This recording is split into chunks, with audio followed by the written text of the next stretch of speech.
Our body is made up of 60% water, but drinking water alone is not going to properly hydrate it.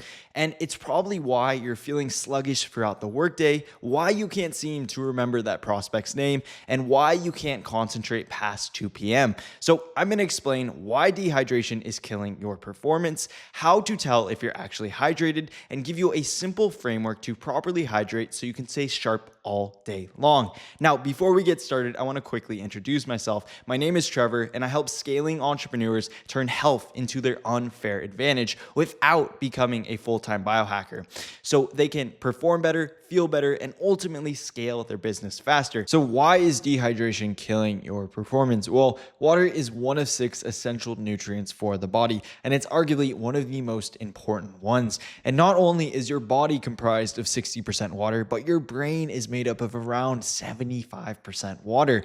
And even mild dehydration of 1 to 2% can hurt your focus, energy, and mood. It can impair your short-term memory. It can increase your anxiety, your irritability, your fatigue, and it can alter the way that you handle stress.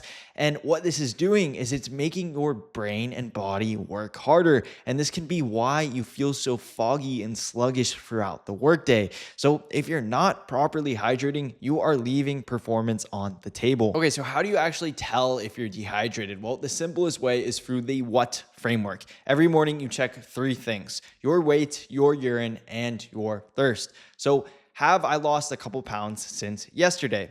Is my urine discolored? Is it darker than a pale yellow? And do I feel thirsty? And how thirsty do I actually feel? If you have 2 or more of these indicators, then you are probably dehydrated. If you have all 3, then you're very likely dehydrated. Now, other signs of dehydration include headaches, dizziness, poor short-term memory, the fatigue, anxiety, mood swings, focus we talked about here. Those are all signs that you could be dehydrated. Now, on the flip side, if your pee is crystal clear, then you are probably drinking too much water. You actually want your pee to be a pale yellow, not completely clear.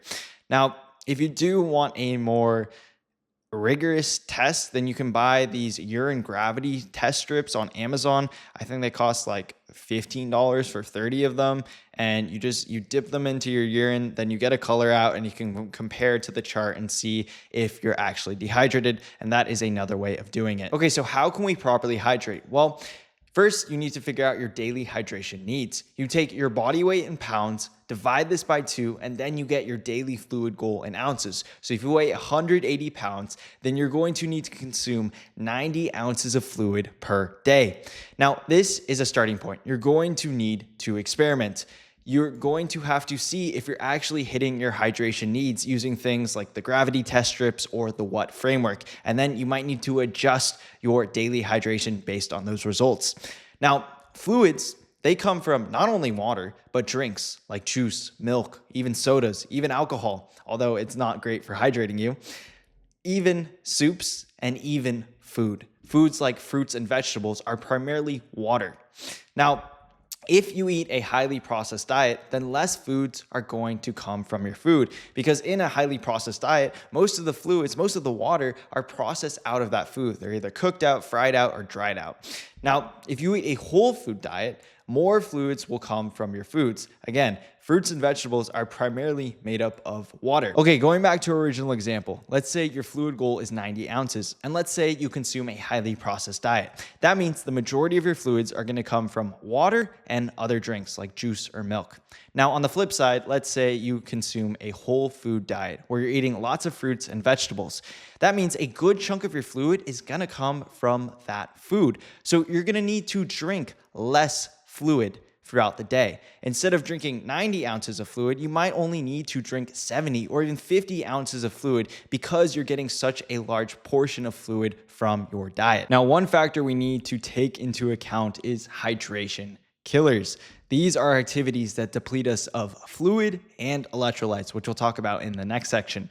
Now, the major hydration killers are sweating, so any activities like exercise, hot bath, sauna, being in a warm climate, these all increase the rate at which we sweat. And the general rule of thumb is for every hour of sweating you do, you want to add 18 ounces back to your fluid goal. So let's say you do an hour of exercise every day and your original fluid goal is 90 ounces. That means that your new fluid goal would be 108 ounces. Now, the next hydration killer is alcohol.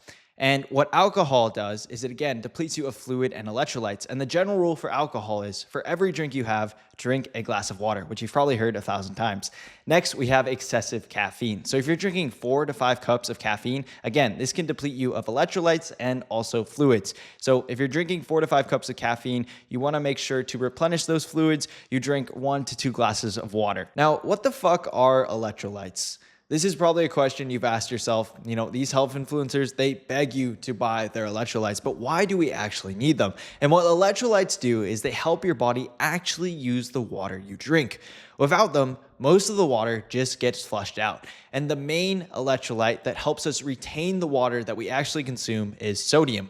And the other 2 electrolytes I want you to focus on besides sodium are potassium and magnesium. Now, to ensure you're getting enough electrolytes, I want you to follow this simple framework. Firstly, eat whole foods, things like potatoes, fruits, and vegetables. These are all rich in electrolytes.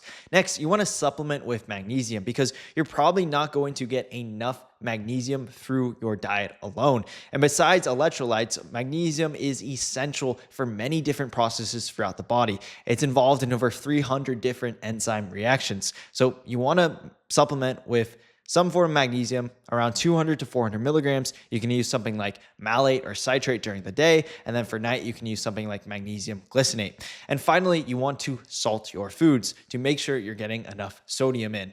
Now, you can get really granular with this and you can take some blood work, you can assess your current diet. And this is something I do in my one-on-one coaching, but following this simple framework will probably get you the majority of the way there. So electrolyte packets only really matter if you are depleted of them and need a quick way to replenish your electrolytes, or you can't get enough from your diet. So if you're doing hydration killers like sweating, or drinking alcohol or consuming excessive caffeine and you can't readily get it for your diet or you need it right now, electrolyte packets are great.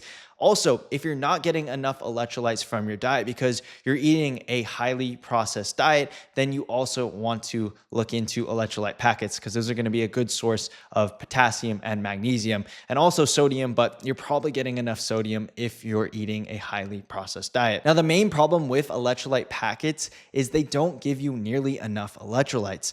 Now, the main 2 electrolytes we want to focus on for these packets are sodium and potassium. And the reason for this is because we don't lose that much magnesium through any of the hydration killers. And we're also supplementing with magnesium, so it's not really a huge deal. Now, to put this into context, if you sweat for 1 hour, you're losing about 1,000 milligrams of sodium or 250 milligrams of potassium. Now, that number is going to be more or less depending on how heavy of a sweater you are. Also, with something like coffee, in 4 cups of coffee, you're losing 1,250 milligrams of sodium and 500 milligrams of potassium. So if you are going to supplement with these electrolyte packets, just make sure there's actually enough electrolytes inside them. Okay, so how do you hydrate for exercise? Well, before the workout, you want to make sure that you're already hydrated. If you've been drinking your fluids and getting electrolytes from your diet, you should be good to go. Now, if you were partaking in some hydration killers like excessive caffeine use, or you were in the sauna, or it was really hot outside and you were sweating a lot, then you may want to replenish some electrolytes and fluids before you actually work out. Now, for during the workout, you want to sip water throughout, and you want to drink roughly 18 ounces of water for every hour of exercise you do. Again, that is going to vary depending on how much you sweat. Now, you only really need to take electrolyte packets during the workout if the workout is really intense or it's really long. So something like a 2-hour run. Now, after the workout, this is really where you want to replenish the fluids and electrolyte you lost. Now, if you were drinking water throughout the workout, you're not going to need to replenish that many fluids. But the main thing you really want to replenish are electrolytes. And to do this, again, you can take an electrolyte packet or you can just eat food that has enough electrolytes. This could be something like a steak with salt and a big potato. The potato is going to have a lot of potassium, and the salt will obviously have the sodium that you need to replenish your electrolytes. Now, most people lose 1,000 milligrams of sodium and 250 milligrams of potassium per hour of exercise. Again, this is going to vary, so you're going to need to adjust your electrolyte replenishment strategy based on how much you actually lose. Now, one thing I forgot to mention is when you're drinking water, you want to avoid just chugging water. That's going to overwhelm the kidneys, and it's going to make it less likely that your body's actually going to be able to utilize that water for hydration. Now, I hope this video has persuaded you to stop just drinking water and instead implement this framework so you can get rid of those headaches, the poor focus, the sluggish feeling you have throughout the day, and instead take a step in the right direction towards performing and feeling at your best. If you have any questions, feel free to drop them below. I appreciate you guys watching this video. And if you guys want more personalized support, then check the first link in the description to learn more about working with me in a one-to-one format. Thank you guys again. Have a great rest of your day.